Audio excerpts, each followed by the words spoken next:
Okay, I'll share my screen. Visible screen? Okay. So, what we had done in the last class, can you tell me, anybody, कहाँ पे हमने छोड़ा था last class को? We had this risk neutral probability. ये क्या थी risk neutral probability? Can you tell me? So we have seen कि अगर आपका suppose you have a stock, right, and nth time पे इसकी एक्सपेक्टेशन क्या थी? E of Sn क्या था? It was S naught into 1 plus E of K1 raised to power n. Okay, where what was your K1? K1 was the return, one time return on basically it was a return in the first step, but we have assumed that in the binomial model that returns are identically distributed. They are independent and identical distributed random variables. That is why ek1 is the expectation of one step random variable, one step return random variable for any step. Okay, so this is what we have derived, and then we have seen ki agar this is when you have put your money as not in a risky asset, and if you put the same money in the risk free asset, so this will be the amount you will get at nth time, where r is the return, one step return of risk free asset, one step return of risk free asset. Fine, and then we were saying ki in a scenario where ek1 is equal to r, है ना, in a market where ek1 is r, that is risk free, right, kind of neutral. So that is why a situation where this happens we call it as a neutral situation, क्योंकि इसमें आपको क्या हो रहा है कि अगर आपने रिस्की एसेट में अपना पैसा डिपॉजिट किया और एक रिस्क फ्री में किया तो सेम आपका रिटर्न्स आ रहे हैं, right. So what is this, the probability corresponding to this situation, we call it as p star. And what is the expectation of k1? It is p star into u plus 1 minus p star into d is equal to r. So this p star is called your risk neutral probability. This p star was called risk neutral probability. So obviously this does not happen in actual market, but this is a reference point. ये p star इसके ऊपर हो रहा है, नीचे हो रहा है, उसके accordingly we discuss so many things. And from here आपके पास एक p star का simple formula है. p star is equal to क्या बनेगा यहाँ से बताइए, r minus d upon u minus d. So this is everything we are doing in binomial model. So in the last class we had actually discussed the binomial model. So binomial model में मैं again I will tell you कि what were the conditions, क्योंकि ये model हमने बार बार use करना है. binomial model में क्या था कि आपका जो k1 है that is u with the probability p, d with the probability 1 minus p. This is the return on one step, मतलब 0 टाइम से 1 में जाने का जो रिटर्न है. And similarly this is same as k2, this is same as k3 and so on. This is what we had assumed कि जो k1 k2 k3 हैं they are k1 k2 k3, these are IIDs. IIDs मतलब ये independent भी हैं और identically distributed भी है. So this was the condition of binomial model कि आपका जो k1 होगा वो ऐसा होगा. अगर k1 ऐसा होगा तो what will be your s1? S1 will be s naught into 1 plus u with the probability p and 1 plus g in with the probability 1 minus p. Is that okay beta? Because ये return है तो this is how you will compute your s1 and so on. Then you move on to s2, then you move on to s3. So this was the model which we had discussed in the last lecture. Okay, now moving ahead. So this is where we are talking in this chapter. We are just as in the last chapter we had talked about bonds, different kinds of bonds like zero coupon bonds, and then there were coupon bonds. So all those were risk free assets. Now here we are discussing risky assets, stocks की सारी properties, मतलब क्या क्या उसमें mathematical terms आपकी आ सकती हैं. That is what we are discussing in this chapter, right? So next is something called martingale property. Anybody? आपने probability का कोर्स किया बेटा? What is this martingale, क्या होता है पता है किसी को? Do you know what is martingale? This is a probability में this is a kind of sequence. बता सकता है कोई? What is a martingale in probability? Ishangi, Aniket, Abhinav, anybody सुना है, नाम सुना है?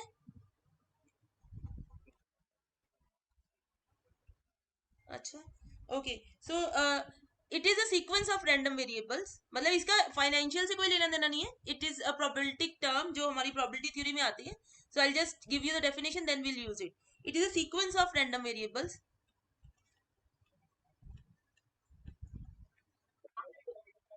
हाँ जी बेटा, कर रही हूँ. एक्चुअली ये मेरा अपना पर्सनल वाले से ले रही हूँ ना, तो मैं स्नैगिट से रिकॉर्ड कर रही हूँ. तो इसमें है ना, वो ऑटोमेटिक रिकॉर्डिंग वाला ऑप्शन नहीं आ रहा. ये अनपेड अकाउंट है ना, इसलिए. ओके. तो मैं कर रही हूँ record. So it is a sequence of random variables. हमारे जैसे फॉर एग्जांपल हमारे केस में रैंडम वेरिएबल कौन है? Stock prices, right? So example, a stock price for which at a particular time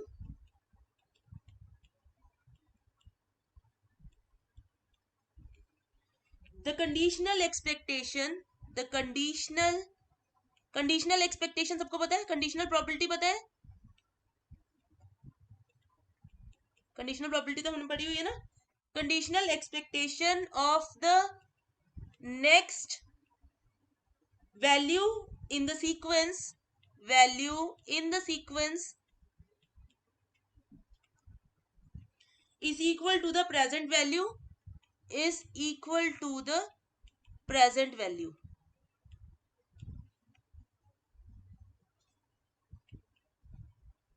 Regardless of all prior values, regardless of all prior values.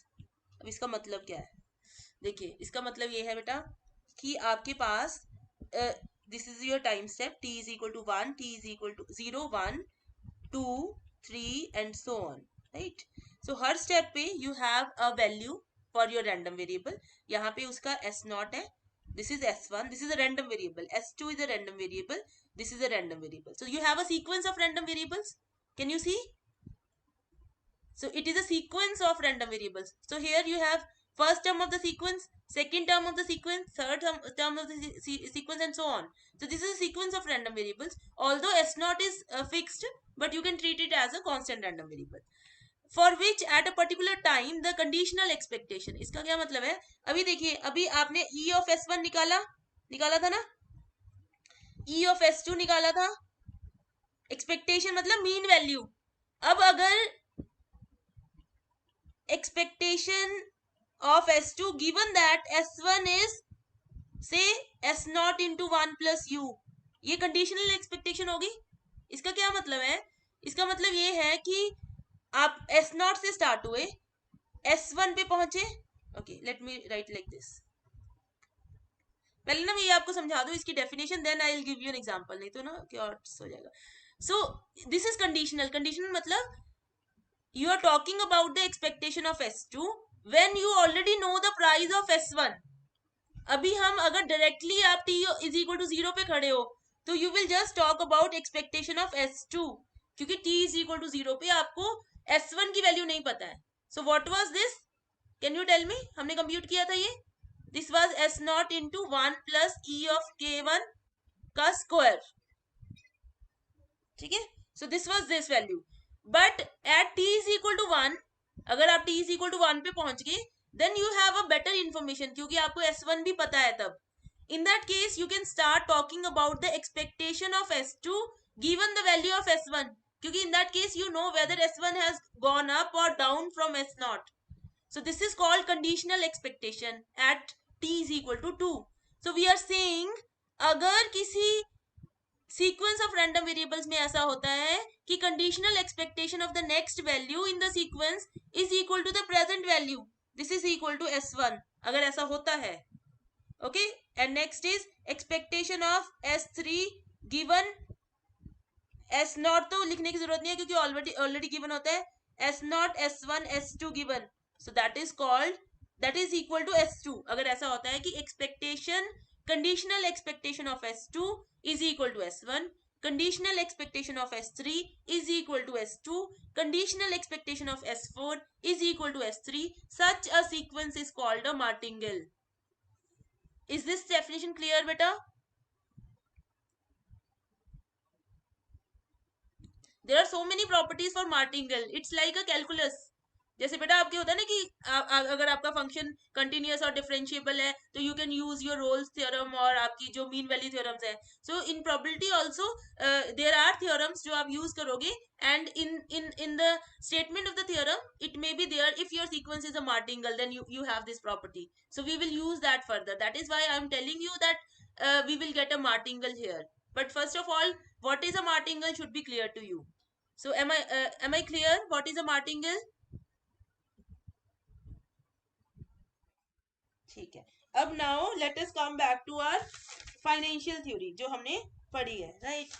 So अब see, I'll explain everything with an example. So suppose you consider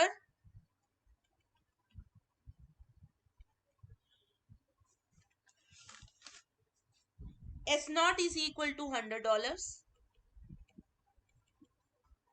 right? And then you have U is equal to 0.2 and D is equal to minus 0.1, right? R is equal to 0.1, right? We are following binomial tree model. Okay, so can you tell me what will be P star? फटाफट. P star is your risk neutral probability.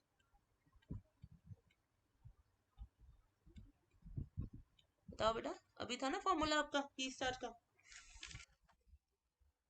R minus, बस simple, हाँ वो use करके उससे आप ये याद रखो, R minus D upon you minus D. ये आप कंप्यूट करोगे, इट विल बी 2/3, राइट? अब आपके पास ये देखो आपका जो expectation of S2 with respect to, suppose P कुछ भी हो सकता है, बट अगर आपको कभी कुछ नहीं दिया हुआ है तो you can always take your reference probability which is your risk neutral probability, right? So what is my E star of S2?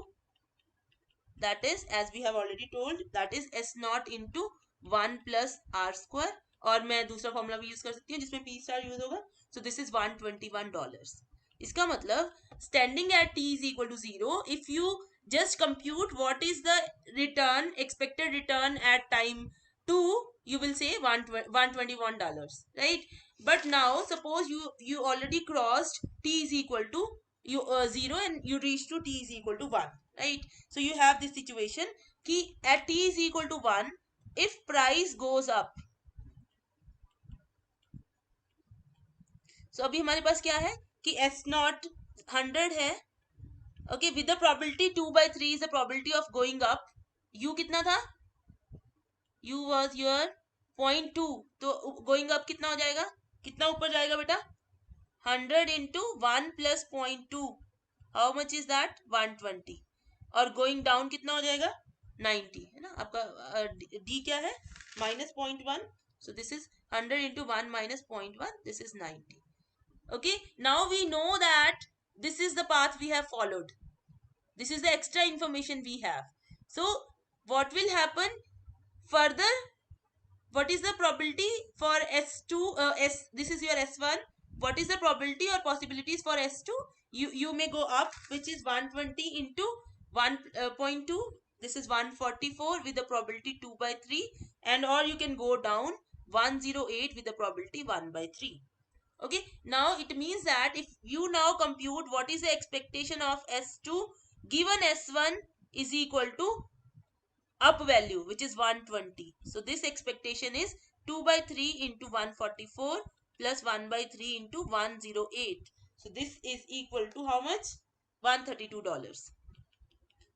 Okay, सो आपके पास एक्सपेक्टेशन पहले आपने 121 कंप्यूट की थी, अब 132 होगी, and you know why, because you have a better information. Now you have an extra information.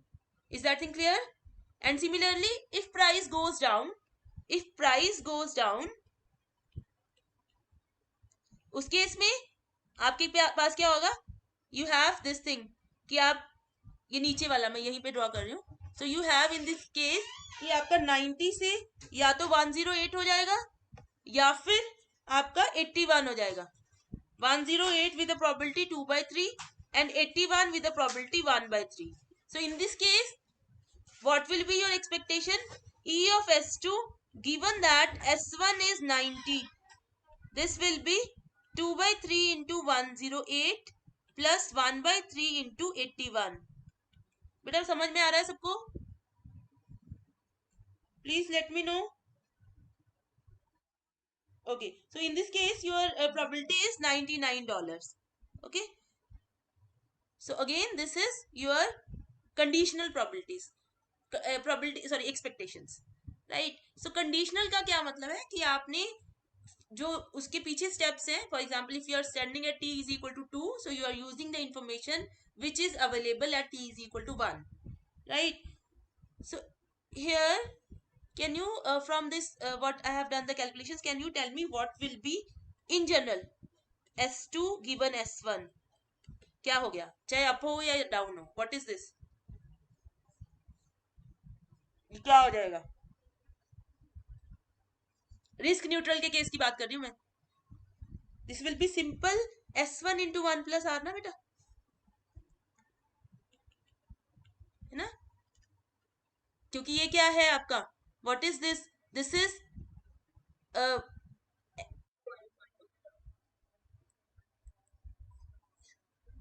हाँ, तो that is what I am saying, this is actually 120 into, नहीं एस नॉट नहीं आएगा ना, अब S1 आएगा.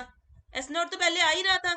You have already computed E of S2 was S naught into 1 plus R का square, ये हमने ऑलरेडी कंप्यूट किया हुआ है ना. But this was simple expectation. अब क्या हो रहा है, हम कंडीशनल कंप्यूट कर रहे हैं. Okay, I will explain. So ये देखो, अब हमने कंडीशनल कंप्यूट करनी है कि S1 हमें नोन है, ठीक है. S1 अब फिक्स हो चुका है, तो क्या होगा आपका, अगर S1 अप हुआ या डाउन हुआ, कोई दिक्कत नहीं है. अगर अप हो गया, मान लो जो भी वैल्यू S1 की, S1 into 1 plus you with the probability P star, okay, plus S1 into 1 plus D with the probability 1 minus P star. यही होगा ना बेटा expectation of S2 given S1. ये क्लियर बेटा ये चीज, क्योंकि S1 गिवन है तो S2 या तो ये होगा या ये होगा. ओके, इसकी प्रोबेबिलिटी क्या है, P स्टार, और इसकी प्रोबेबिलिटी क्या है, 1 माइनस P स्टार. ये स्टेप क्लियर है बेटा? और इसमें से अब आप अपना S1 कॉमन ले लो, अंदर आपके पास क्या बचेगा, U P स्टार, एक P स्टार कैंसिल हो जाएंगे, plus 1 minus P star into D. Right? Now, what is this?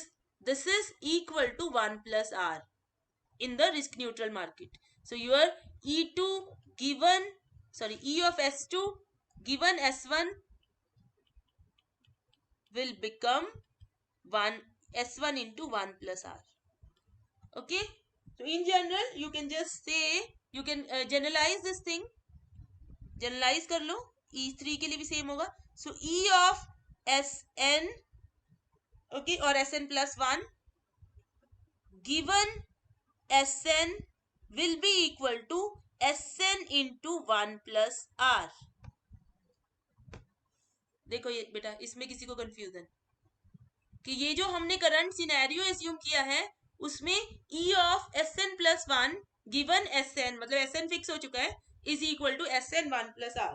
अब देखो बेटा, इसमें ऑटोमेटिकली अगर Sn फिक्स हो गया है, इसका मतलब उसके पहले वाले भी सारे फिक्स हो गए ना, क्योंकि Sn अगर फिक्स हो गया तो ऑलरेडी S1 फिक्स हुआ होगा, फिर S2 फिक्स होगा. This is a continuous sequence. You cannot fix Sn without fixing Sn minus 1. So when I am saying that Sn is fixed, automatically Sn minus 1, Sn minus 2, they are fixed.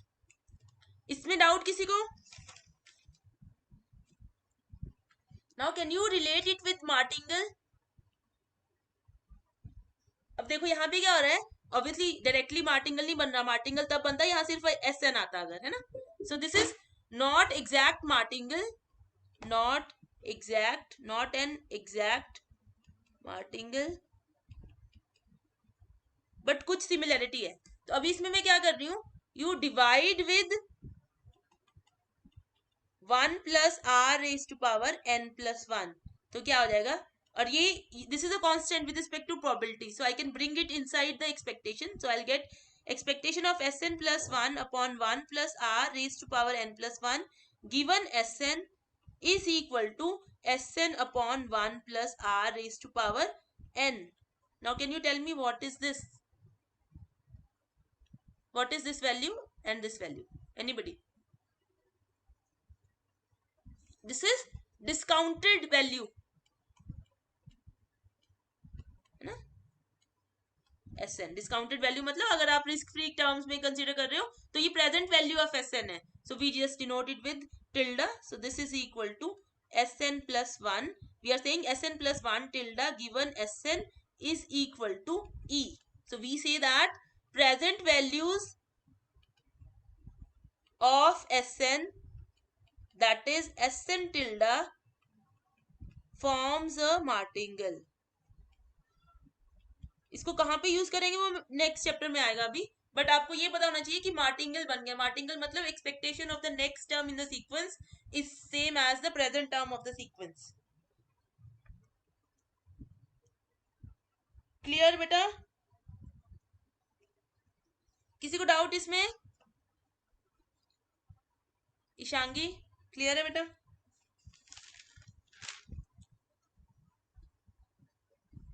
Am I audible? Okay बेटा. सो in this risky assets, ये वाला chapter जो हमने कराया third, so main चीज मतलब it's very small chapter. तो आपका जो टेक अवे है, आपको एक तो अच्छे से बाइनोमियल मॉडल समझ में आना चाहिए. Okay, and then you should understand that you have what is your risk neutral probability, and you should understand this martingale thing. ये वाली चीजें जो हम यूज करेंगे आगे. फाइन.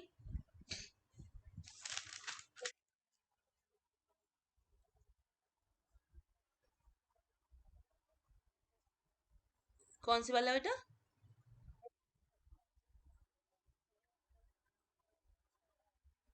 ये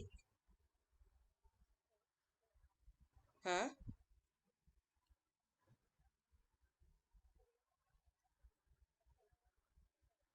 एक मिनट बेटा. S1 बाहर निकाल लिया हमने, ठीक है, तो अंदर बन गया P स्टार इंटू यूपी. हाँ जी, एक सेकेंड. हाँ वही कह रही हूँ ना. एक आपका P स्टार बचेगा, मैंने उसको अलग खोल दिया, प्लस यूपी स्टार. ठीक है बेटा. और ये 1 plus D into 1 minus P star. ठीक है, इसको मैं एक बार लिख रही हूँ 1. अच्छा 1 आएगा, एक एक्स्ट्रा 1 आएगा बेटा बस. ठीक है ना. और ये यही आर है, सॉरी. ठीक है, ये आर है. ठीक है, ये वाली चीज आर है और ये आपका 1 है, तो इसलिए 1 प्लस आर आता है ये. ठीक है, एक एक्स्ट्रा 1 आएगा आपका. ठीक है, 1 minus P star plus 1 plus D into 1 minus P star, ये बन रहा है ना. सॉरी,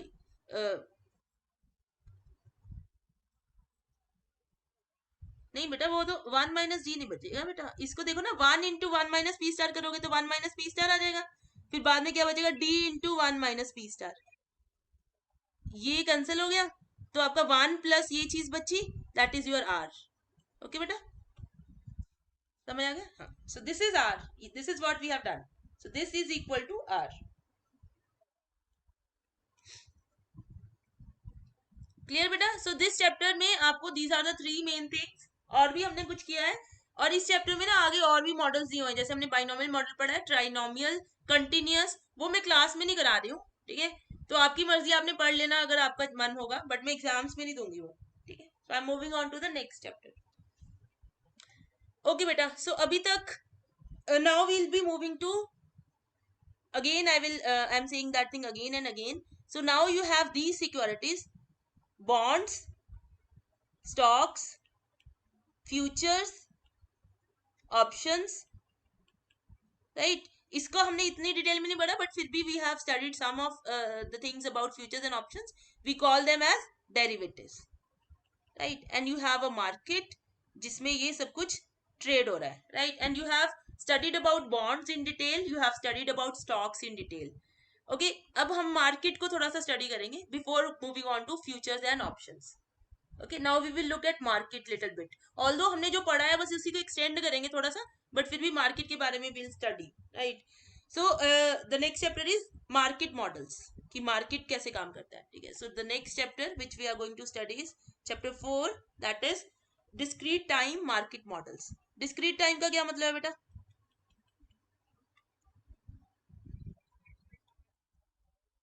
हाँ ठीक है, तो मैंने वही आपको बताया था कि आपके पास कंटिन्यूअस तो होती ही नहीं है मार्केट, इम्पॉसिबल, ऑलमोस्ट इम्पॉसिबल ना, क्योंकि कुछ टाइम आपका t इज इक्वल टू 0 है, t इज इक्वल टू 1 है, t इज इक्वल टू 2 है, and so on, right? And this gap here is tau, right? This tau you can make it as small as you want. For example, I can take tau is equal to 1 year, I can take tau is equal to 1 day, even I can take tau is equal to 1 second, right? For example, जो long term investors हैं वो tau को क्या लेंगे, ज्यादा बड़ा लेंगे analysis करने के लिए, और जो डेली ट्रेडर्स हैं they want tau to be very small. So discrete का क्या मतलब है कि continuous, मतलब if you take the same model, in the same model if you take tau going to 0 you will get your continuous model. Okay बेटा, सो discrete मतलब हमारा tau जो है वो फाइनाइट है, for us tau is some finite value which can be made as small as you want or as large as you want, but there may be some restrictions on tau in different situations that we will study. So we have discrete time market models, right? अब हमने इससे पहले जो market पढ़ा था उसमें हमने सिर्फ एक स्टॉक लिया था और एक बॉन्ड लिया था, right? Now we will assume that there are m risky assets,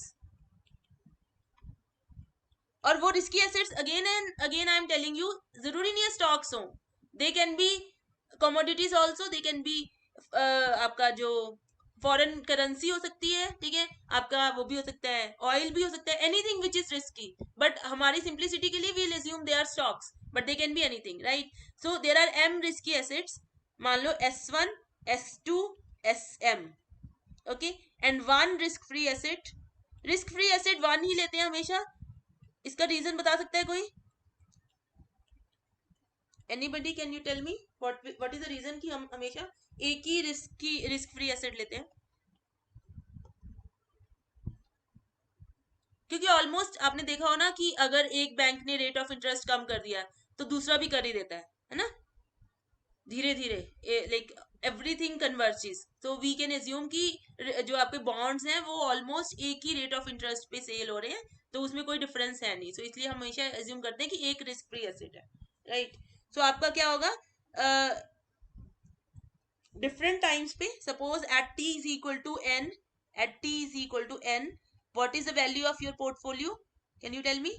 और सपोज इसके आपके पास x1 शेयर्स हैं, इसके आपके x2 शेयर्स हैं, इसके आपके xm शेयर्स हैं, और इसकी आपके y आपके पास इसकी आपकी जो पोजीशन है वो y है, right? Now let me tell you this thing कि हम ऐसे अज्यूम करेंगे कि ये जो t इज इक्वल टू 0 से स्टार्ट किया, t इज इक्वल टू 1 पे, यहाँ पे मेरे पास मेरा एक पोर्टफोलियो है, पोर्टफोलियो क्या होता है बेटा? पोर्टफोलियो मतलब number of shares in each, हाँ, टोटल, मतलब this vector is called a portfolio, ठीक है? सो आपका ये एक पोर्टफोलियो है, राइट? अब क्योंकि हमने टाइम भी बीच में लेके आना है तो इसको हम एक्चुअली ऐसे डिनोट करेंगे, x1 1, x2 1, x3 1, and so on, xm 1, y 1। One इसका क्या मतलब है, स्टार्टिंग में हमने t इज इक्वल टू 0 पे 1 लिखा है, इसका मतलब in the first time interval, and we will assume कि इस टाइम इंटरवल में कोई ट्रेडिंग नहीं हो रही, बंदा इसमें अपना इंटरवल अपना इन्वेस्टमेंट पोर्टफोलियो चेंज नहीं कर सकता, okay? So when you are at t is equal to 0 you will write 1 here to denote your time, इस 1 का क्या मतलब है, in your first interval this is your portfolio, okay? And at t is equal to 0 you can change your portfolio, ठीक है? You can maybe sell some of x1s and then with the same money you can buy your x2. So at t is equal to 1 your portfolio will be changed and it will be x1 2, x2 2, x3 2, and so on, xm 2, y2, got it? ये समझ में आ गया बेटा? So in this interval from 2 to 3 this जो भी ये वाला है this is going to be your portfolio for this interval, and so on, at t is equal to 3 again you will change your portfolio, at t is equal to 4, and so on. Am I clear?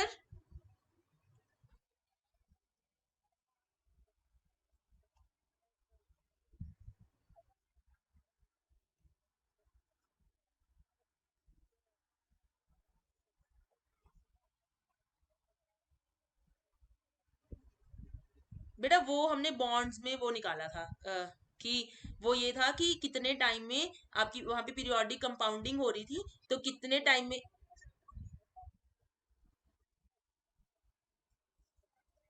नहीं बेटा ये same concept नहीं है, देखो वहां पे ये था, देखो ट्राई टू अंडरस्टैंड, वहां पे ये था कि आपकी मान लो मेरा वन एक दिन के बाद ही कंटिन्यूस कंपाउंडिंग हो रही है, ठीक है।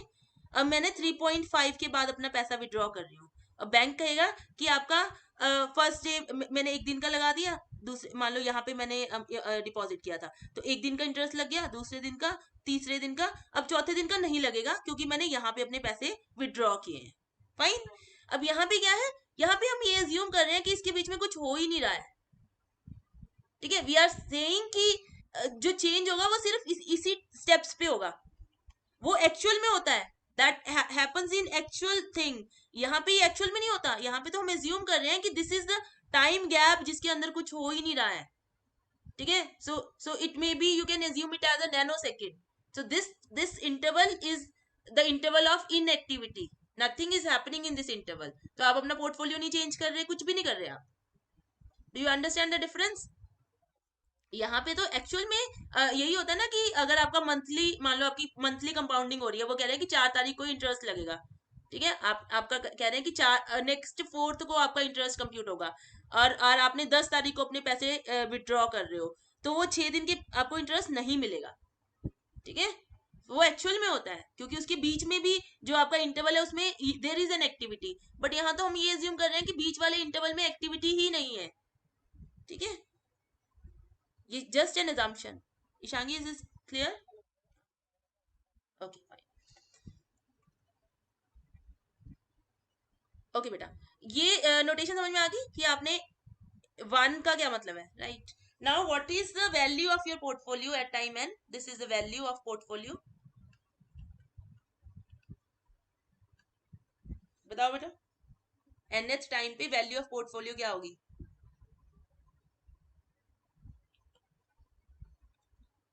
दिस विल बी, देखो ना, nth टाइम पे आप खड़े हो तो इट विल बी, ये लो, एन पे यहाँ आप खड़े हो, यहाँ पे आपका Tn-1 से लेके एन तक आपका जो पोर्टफोलियो है वो आपके पास क्या है, x1n, x2n, x3n and so on, x1n, x2n and so on, yn, right. जब आप यहां पहुंच जाओगे पोर्टफोलियो चेंज करोगे, बट एट दिस नोड जो पोर्टफोलियो चेंज भी किया उसकी वैल्यू भी सेम ही आएगी जो इसकी आएगी।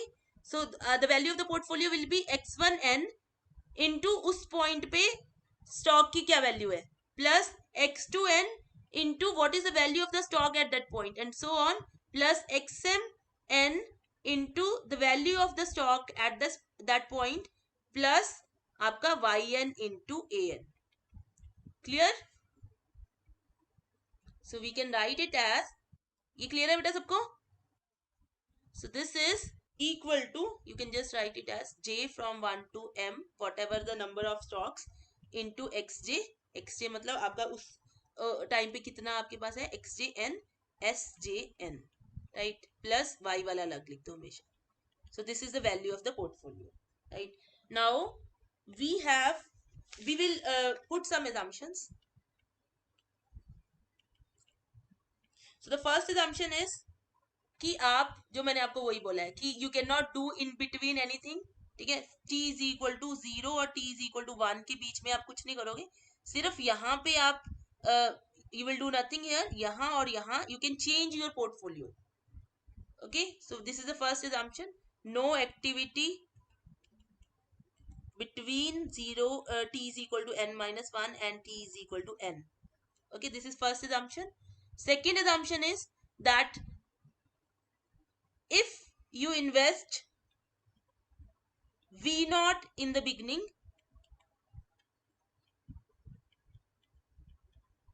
okay, after that there is no injection of the money and there is no taking out, okay. So after that मतलब ऐसा नहीं है, हम एंड तक यही रखेंगे कि V naught से ही आपने अपने पोर्टफोलियो को मैनेज करना है. After that no injection of money,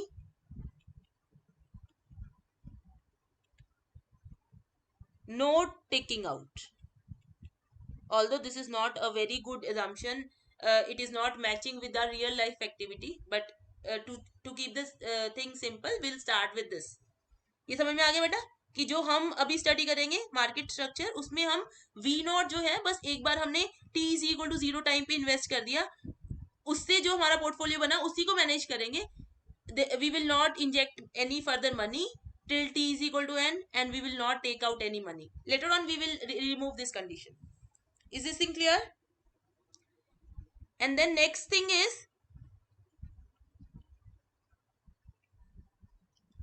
we will assume vn is greater than equal to 0. ये वाली कंडीशन को क्या बोलते हैं बेटा? मैंने ऑलरेडी इसको कराया हुआ है, सॉल्वेंसी. ठीक है.